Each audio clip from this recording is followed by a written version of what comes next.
Earlier with this, I was looking at like slides without it perfectly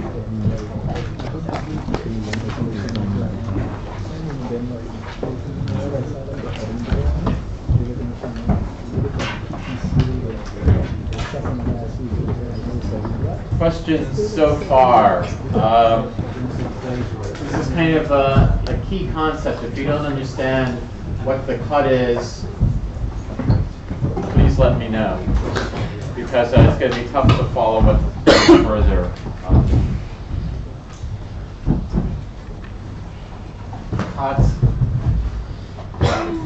We get a cut for -1, 1.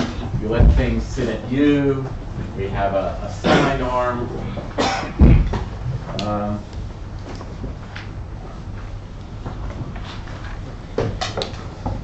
Maybe somebody's thought about break.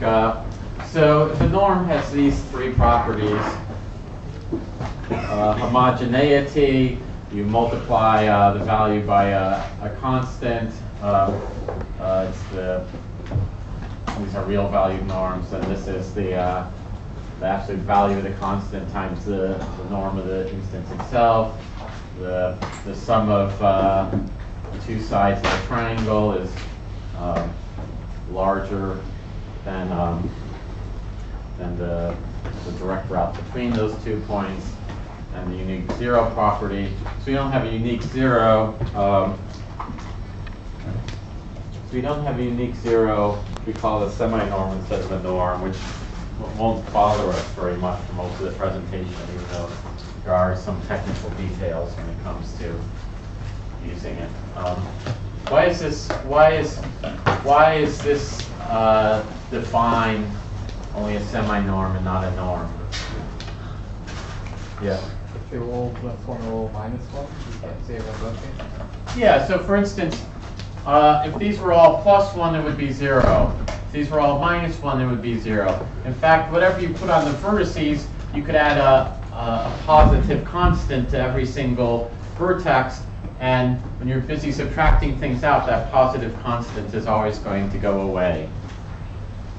So there's a whole infinite number of zeros here, which is C times the all ones vector.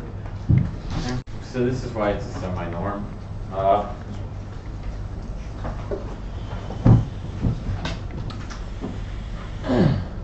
have a question. Yes. The word labeling, does it refer to the number of labels of the different types used, or is labeling also the precise order of nodes, how you put those labels on the graph? Labeling corresponds to the precise order in which you give the label. So this vertex is labeled +1. It's not that we have 5 +1s and 5 -1s. It's that every single point is attached to some value. So actually switching to a labeling 0, 1 wouldn't help us either to have a full norm, right? If we change this to U to 0 and 1, no, that's not going to help us, because we're always going to, to have a norm, I'm using norm in the sense of a vector space. So it has to be something like Rn for it to be a vector space, otherwise we won't be able to add and subtract vectors and so forth.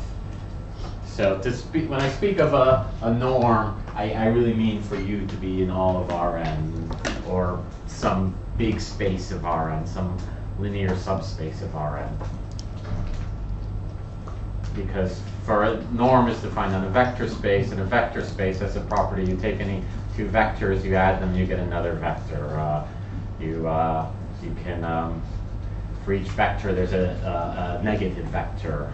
There's a zero vector. There might be a few other vector space properties, but roughly those are the vector space properties. So we can do wiki vector space and get this down exactly. Did that answer your question? Yeah, I was more or less thinking about if it would help just to change the labels, but it wouldn't. No.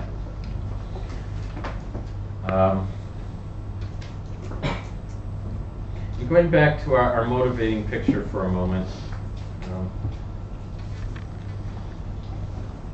Imagine we use like k nearest neighbors or distance to build a graph on these on this 2-moon data set.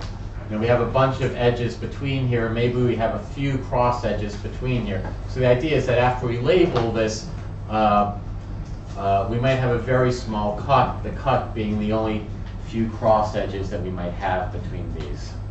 Okay.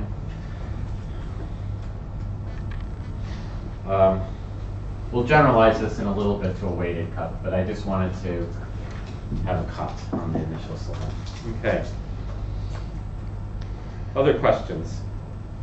You could define other norms on graphs, but this is kind of a nice basic one to work with, which has a number of nice properties. Though in practice, you know, you can sometimes get better results with a slightly different norm. But this kind of tells you what's going on. Okay. Today, once we have this notion of a graph and the complexity of the labeling, we can talk about different algorithmic frameworks for coming up with the labels on the graph.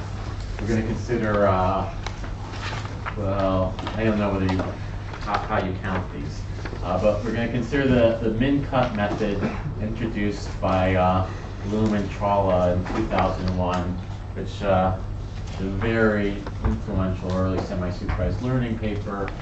I don't think the method gets applied so much, even though they've worked on improving it. It doesn't seem to work as well.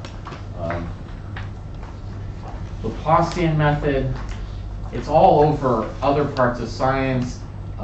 People were doing things that looked like Laplacians in the turn of the century, probably before the turn of the century, just not in semi-supervised learning. So it's hard for me to give exact credit to whoever did it first. But people associated with using Laplacian within machine learning were certainly Zhu, whose book I recommend that you can download. Belkin and Niyogi is another group that used the Laplacian early, but there's other groups that use the Laplacian early. I can't tell you who first came up with what I'm calling the Laplacian-based method for machine learning. Probably it was done in vision first, actually, but you know, it wasn't the same problem. But minimum cut and Laplacian things were also used for segmentation in vision. We're going to talk about a generalization of Laplacian method, which we'll call the P-Laplacian, which the other slide foreshadowed, where we put the minimum cut and Laplacian in one framework. A drawback of these first three methods is what I'm really going to only describe is how to do transduction. I'm not going to describe how to do induction. It's not that difficult, but it would add details that I want to avoid. But a nice way to do induction is when you think about having a Laplacian or some variant thereof inducing a kernel, and then there's various ways to, for instance, combine the kernel induced by the Laplacian with the kernel, a radial basis kernel, such as a Gaussian or a polynomial kernel, and then get a function defined on the whole space. But we're not going to discuss that. But there's other nice things you can do once you think about it as a kernel. Probability is not really my specialty, but for those of you who are more interested in a discrete probabilistic approach, I think it's nice to briefly compare this to modeling this as a Markov random field. I'll do one slide or two slides. I've done some research there. The real problem is if you want to compute things exactly, you suddenly start having extremely expensive computational problems. Okay. Okay, so we mentioned this already, but I just want to recall from last time regularization. Regularization, this idea we obtain as a predictor from some class of predictors, a predictor that minimizes the error on the training plus some complexity term. And if we let lambda go to 0, we tend to fit the training data. If we let lambda go to infinity, we tend to fit the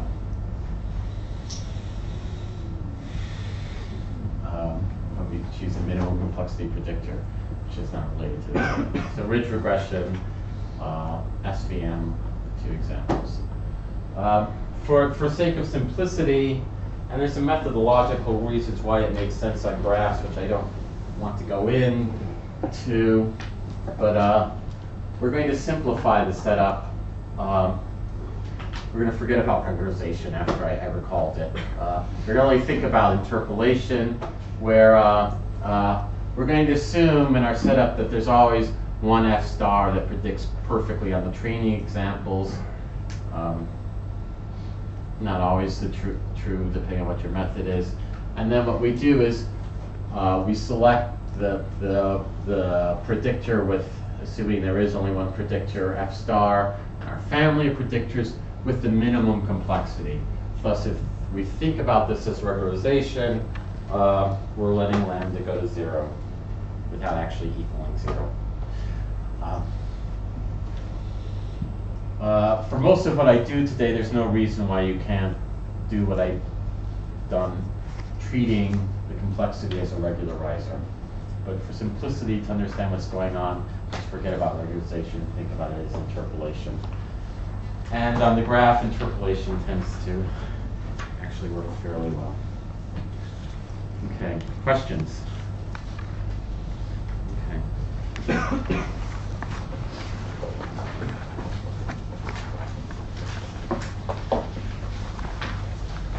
I do want to point out quickly that with this cut, it's clear that there's always a labeling in our space. So there's always some labeling of the graph. We have some way of measuring the labeling in the graph. We don't have to worry about whether there exists an F star and F.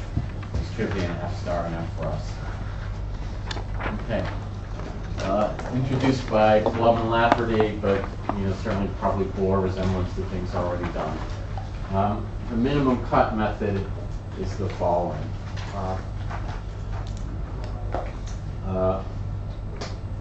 So in practice, as we mentioned, we build weighted graphs. We'll modify our semi-norm so that we can have weights.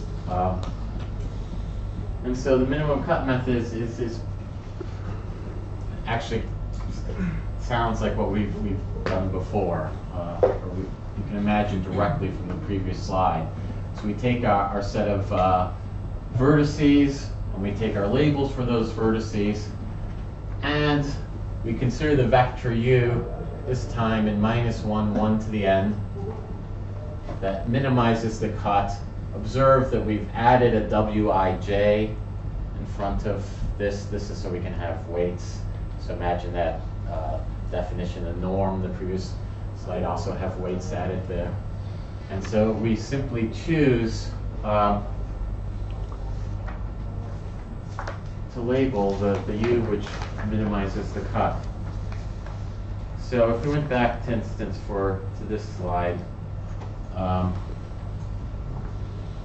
me think of a good example here. Suppose we had everything labeled except this point. What would be the label of this point which would minimize the cut? -1, because if we labeled it 1, the cut would be 2. If we labeled it -1, the label would be -1. That means there would only be no cut edges. Okay, so likewise, you can imagine we hold out more cuts, more label. Maybe we hold out these two and then ask ourselves, what's the labeling that minimizes the cut? The problem starts to get more complicated the more vertices you hold out. I'm not going to discuss how to solve this problem. This would be more than one lecture in itself, but this can be solved by the min-cut max flow algorithm, time cubic. I'm not really telling you what the parameters are, but there's basically efficient algorithms that come up with the relatively efficient algorithms that come up with the exact solution.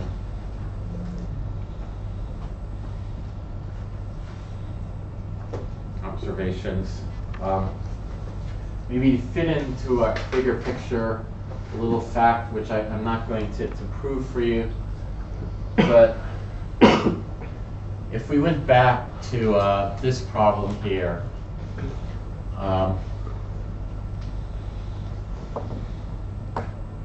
it turns out whether we restrict ourselves to just -1 or 1, or we let u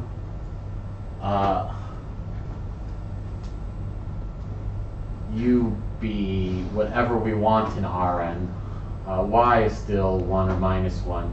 It turns out that if we solve these two minimization problems, that the solution is, the value of the solution is exactly equal.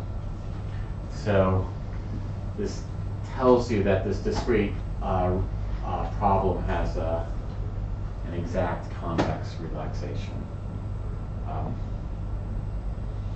You don't particularly need this fact. So when I believe when Massey introduced regularization, one of the motivations that he talked about for regularization is the idea of a problem being ill-posed.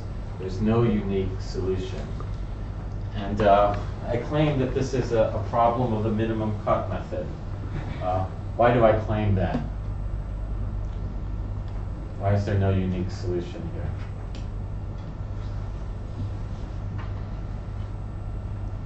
So imagine we're given these three labels, and not just V3, but we have to infer labels for V1, V3, V4. We want to minimize the cut subject to label constraints. So we've got to get a cut between V2 and V5, but you can get it on any of the edges between there by labeling 2 pluses, 1 plus, 1 minus, 2 minuses. So V1 is unique. We have to label that +1, because if we put it -1, it'll just increase the cut for us. And now observe, we could label this +1, +1, and the cut would be 1.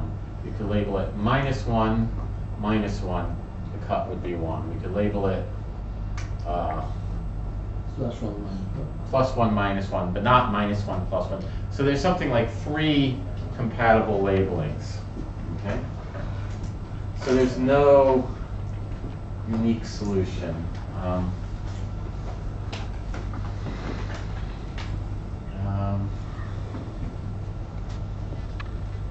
So Blum has a follow-up paper where basically suggests finding a number of random solutions and then perhaps using the average solution. But I'm just pointing it out as an observation that there's no unique solution here. Okay. So this is the min-cut method, but this general instability of solution is something that perhaps needs to be fixed before it's that usable. But it's not a hopeless method at all. Okay, questions about the minimum cut method? Okay. Sorry, Yes. how do you generalize when U is real? How do you generalize? Yeah. So, what does the problem look like, in other words? Okay, so let me go ahead and do that. Okay. Let me attempt to do that.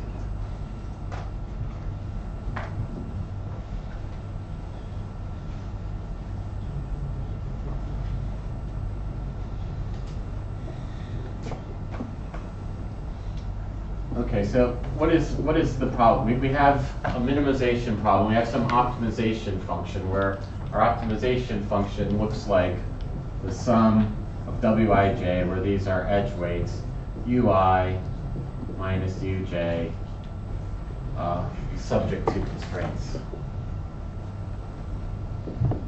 So we might say that ui, we'll say ui1 is equal to y1, ui2 is equal to y2, uil, let's say we have I label points is equal to yl, where y is some vector in -1 to the 1. Okay. So you give me these constraints, you give me this objective, and there's some non-unique minimum for it. Okay, for u and minus 1, 1 to the n. Okay. Now, what I'm claiming the second thing is we can replace this u with Rn.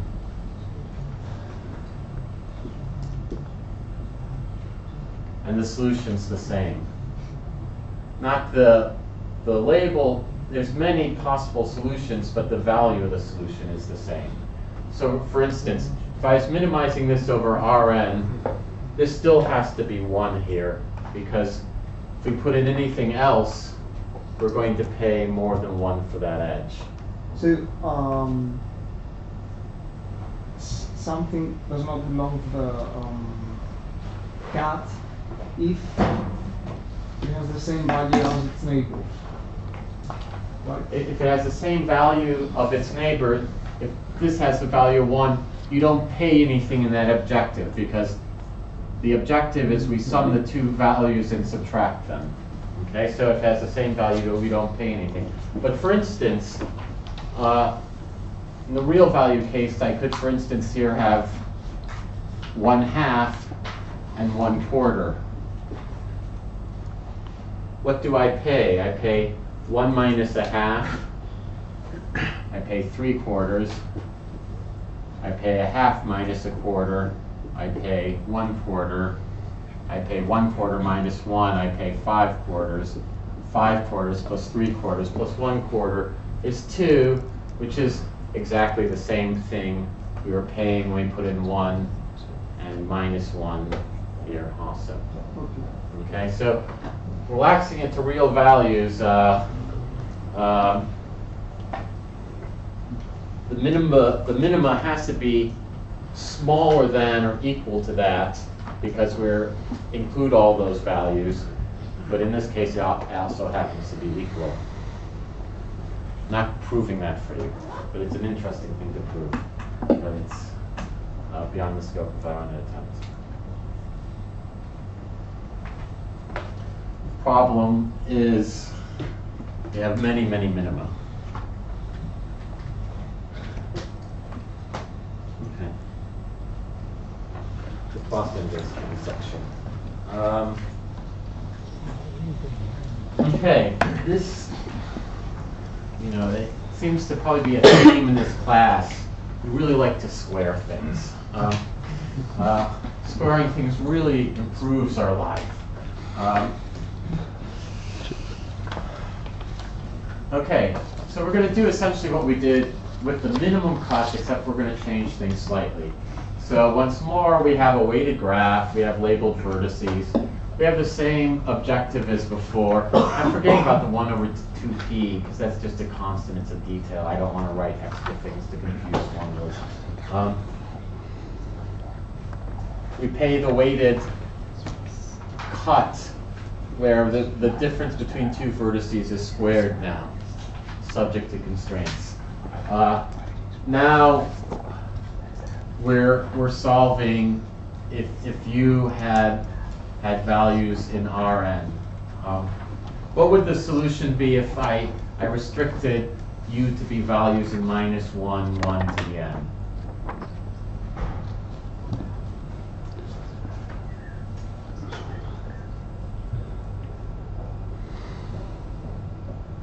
Suppose I restrict u to discrete values here, and I use this changed objective, where instead of having the previous objective to the 1, I now have it squared.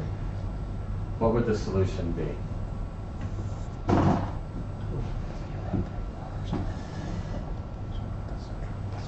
Help me out.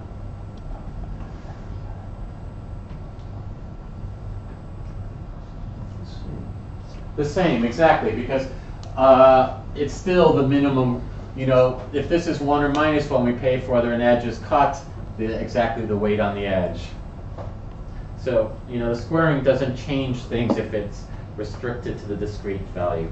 But the squaring will change things altogether when u is in Rn. Okay? So, So when we solve it, we find a u in Rn.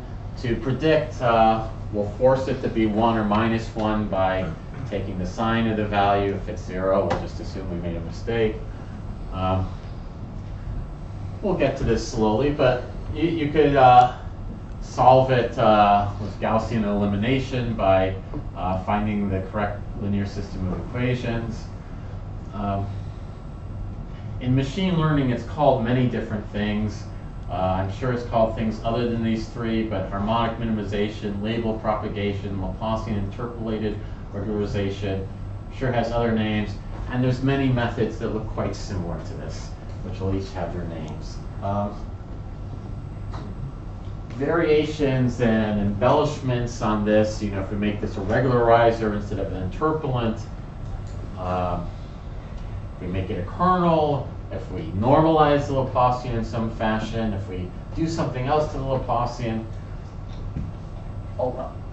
counts for a lot of graph-based semi-supervised learning. This is kind of the fundamental method, which then gets generalized and changed and edited, and each of these edits to this method has its own unique features. Okay. Questions?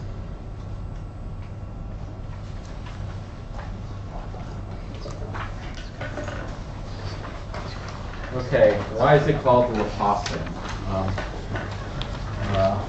Well, there's a deep answer and a light answer. The light answer is the matrix that induces the norm is called the graph Laplacian. Okay, let's actually look at the graph Laplacian. We'll look at the next slide in a moment. So the graph Laplacian is defined by the degree matrix minus the weighted adjacency matrix. We assume our graph is symmetric. Weights on edges are always non-negative. Let's look at an illustration before we go to the definition.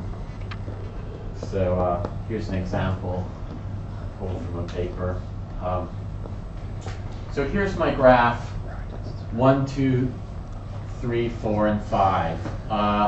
All the edges are unweighted, except for the edge between 4 and 5. Okay. Let's write down this matrix, or let's look at from that. Maybe I shouldn't erase this. That might have been a big mistake. But let's look at the two matrices that we can pull out from this matrix. The first we'll call the weighted adjacency matrix. Okay. So the weighted adjacency matrix W looks like this. It basically tells us what things are adjacent and how heavy the weight is on the adjacency. Where the heavier the weight is, the more we're forcing those two labels to be the same. So nothing is adjacent. So here's vertex 1, 2, 3, 4, 5. Vertex 1, 2, 3, 4, 5. Nothing is adjacent to itself.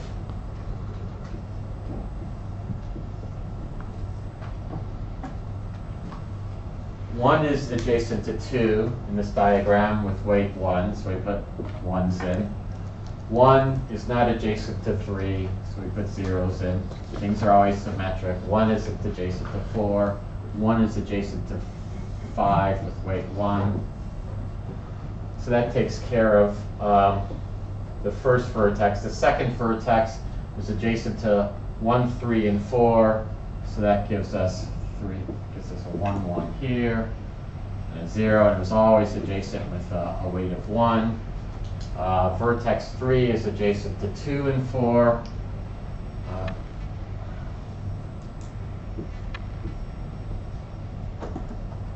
0, 0.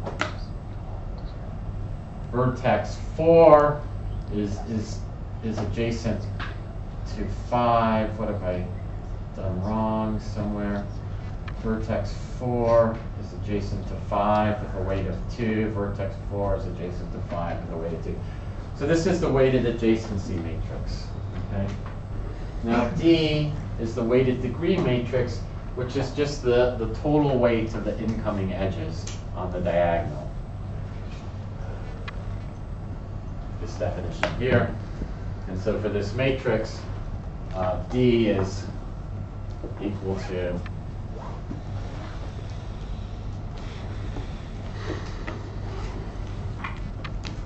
total weighted degrees. The total number of incoming edges is 2, and their weight happens to each be 1, so the weight here is 2. The weight of vertex 2 is 3. The weight of vertex 3 is also 2. The weight of 4 is more interesting because we have a degree 2 edge. We have a weight 2 edge there, so its weight is the sum of its edges, so that's 4. And then 5 is weight 3. So we take these two matrices, and the Laplacian is equal to D minus W. And so I'd better have, for instance, a 2, 3, 2, 4, 3 on the diagonal, and then these numbers all come in as negative values. Okay? So this is how the Laplacian is defined.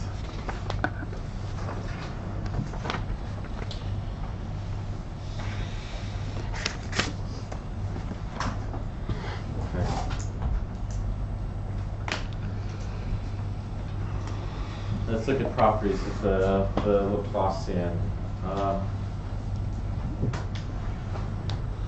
I see my slide. My thing is too big for the page. Okay. So the Laplacian is a positive semi-definite matrix. We'll review that definition in a moment. Sn, we'll review in a moment. What we call the null space. Every positive semi-definite matrix you can think of as inducing an inner product. This is just the same thing that you did with kernels, except everything is finite dimensional. The norm associated with an inner product is just U transpose LU. I should put an L there maybe, so you can tell that's from the Laplacian. With a bit of algebra, which I'm worried I'll get wrong, but maybe I'll try it. We can show that U transpose LU is equal to this. Let's discuss it before we worry about whether it's a norm or not. So let's look at the details.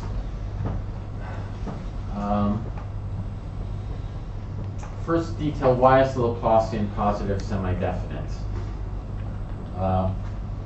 We can actually, if we believe that U transpose LU is equal to this, when we look at this quantity, that proves for us, if we believe that this equality is true, that proves that it's positive semi-definite, because as long as the weight matrix is positive, U minus Uj squared is always a positive number. So for positive semi-definiteness, U transpose LU always has to be non-negative, which it is.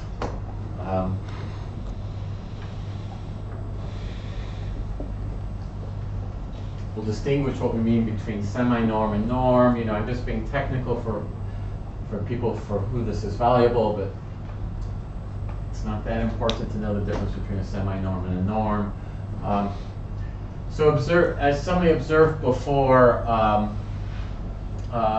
it's a semi-norm because if we can add any constant to some labeling, and this squared term never changes if we add a constant to every vertex, i.e. all ones, all twos, all threes, or all zeros. So what that means from a linear algebra perspective is that the null space of this matrix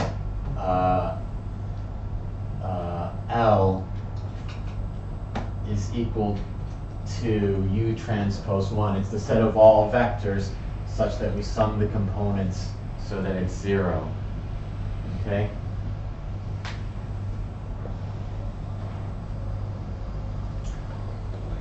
if we put on this additional restriction that we require U to be balanced in the following sense, let's forget about the weights. I've assumed there aren't any weights in that equation.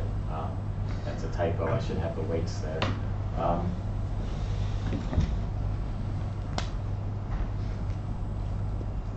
Then this, actually I don't need the weights there. That's good. That's correct as is.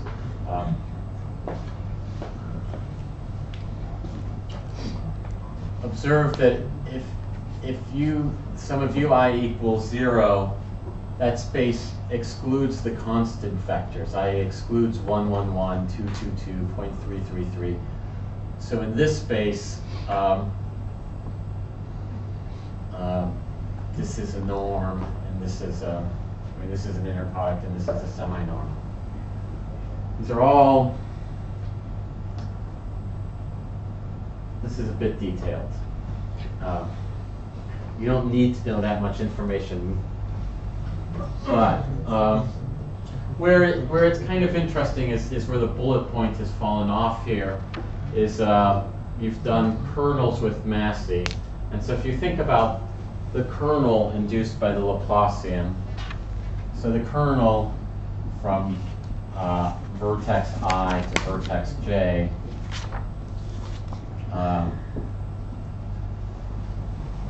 We could show by manipulating definitions is just the pseudo-inverse of the Laplacian evaluated at ij. So if the Laplacian was invertible, this would just be the inverse. So where these details are interesting, the distinction between a semi-norm and a norm is if we're using the Laplacian pseudo-inverse as a kernel, we're limited to learning functions in this space, and you have to fix that somehow. This is technical details. The key thing to get out of this slide is the definition of the Laplacian and the fact that U transpose LU is equal to this form which we introduced before. Yes? Shouldn't the space have also a restriction on the U that it can't be a null vector in its definition? It should be forbidden that the U can be a null vector. A null vector. Is it? Yeah. In the definition. So U can be 0, if that's what you mean by a null vector? Sorry, I'm not sure if it's English. Yeah.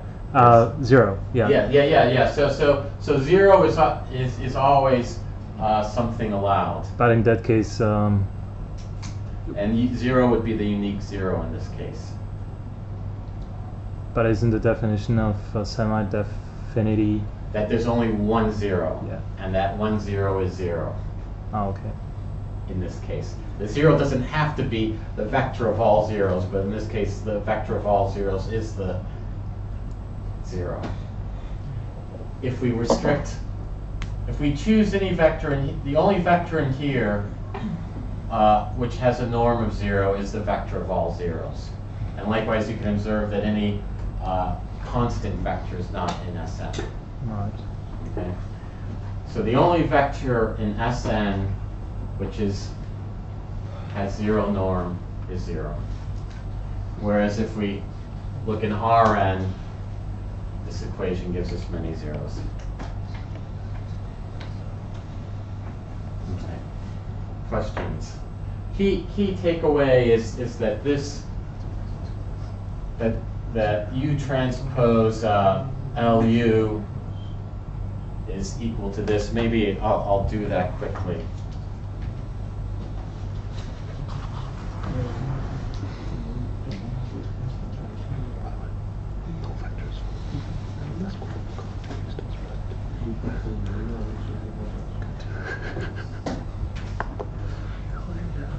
So U transpose LU, actually let's work the other way around. The sum of Wij Ui minus Uj squared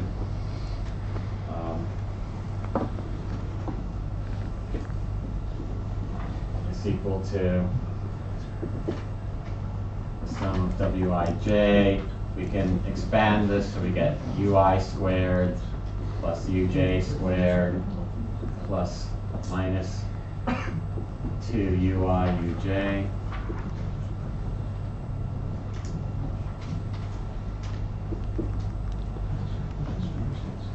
Now we can start collecting.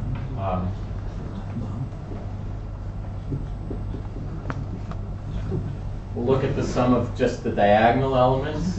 The sum I equals 1 to n of this looks like ui di squared minus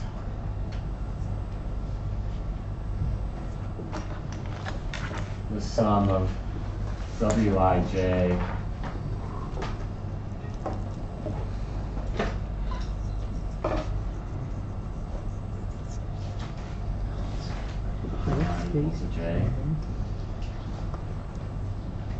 ui uj.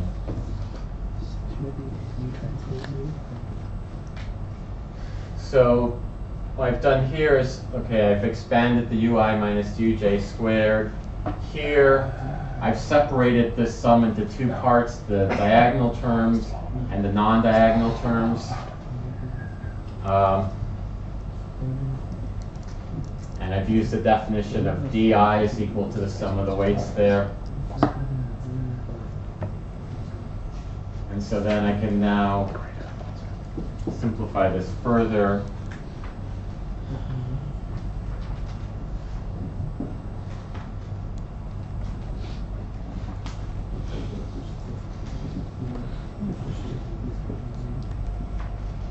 Dijj minus wij uj. And finally I can di is only non-zero on the diagonal, so this finally gives me u transpose d minus w u. You might want to step through the algebra slower. I'm likely to have made some writing mistake. So the Laplacian gives us this nice form of the sum of the squared of the differences along the edges.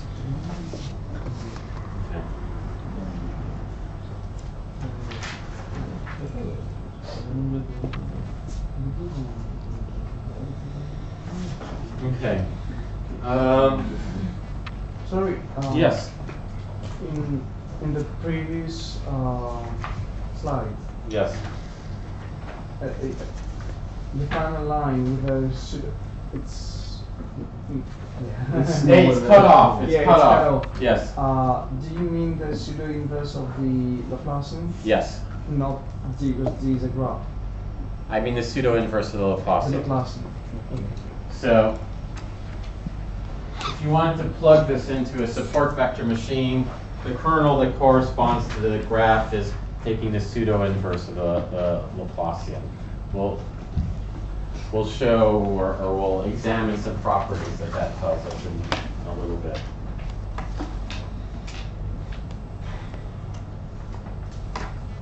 Okay. So, in addition to supervised learning, I teach the evolutionary computation class, and usually evolutionary computation and supervised learning are kind of at two separate poles a little bit. But I have to confess, even one thing I like about, thing I don't like about evolutionary computation is there's not enough theorems and proofs, and it's no fun without any theorems and proofs. But what I do like about evolutionary computation is I do like this idea of algorithms being inspired by nature. For me, if the machine, there's two perspectives on machine learning. One is, machine learning's great. We can build these algorithms, and I can build a better search engine. I can build a better missile.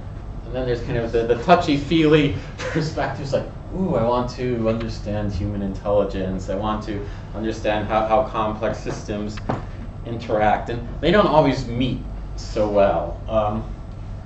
But for me, I'm interested in both sides of things. And for me, if I have some machine learning algorithm, I know at its core that no matter what I do, it has to kind of do Gaussian elimination to come up with its solution. I might recognize it, I might love the algorithm, it might be cool, but it doesn't, for me, personally excite me as much because I like to imagine, so I don't really think, maybe it does, maybe brains do Gaussian elimination. I mean, I can do Gaussian elimination, but I like the idea of computations that are kind of easy to believe are induced in natural systems. And well, one thing nice about this setup is it's very easy to kind of imagine a simple natural system that does it, much like a